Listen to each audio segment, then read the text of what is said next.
নতুন বউ এলো ঘরে, গায়ে সোনার গয়না পরে। সব লোকেতে ভিড় জমালো, নতুন বউকে দেখতে এলো। বউ দেখার নাম করে সব দেখছিল তার গয়নাগুলো।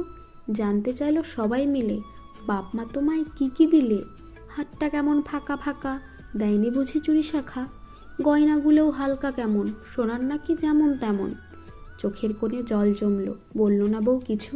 গরিব মা বাপ সাধ্য মতো দিয়েছে সব কিছু। এসব দেখে পেছন থেকে এগিয়ে বল, শ্বশুর আমার বড়ই উদার, দিয়েছে এক রতন। সে রতনের মর্ম বোঝে কজন আছে এমন? 18 বছর আগলে ছিলেন 7 রাজারই ধন, অতি যত্নে আমার হাতে করেছে সমর্পণ।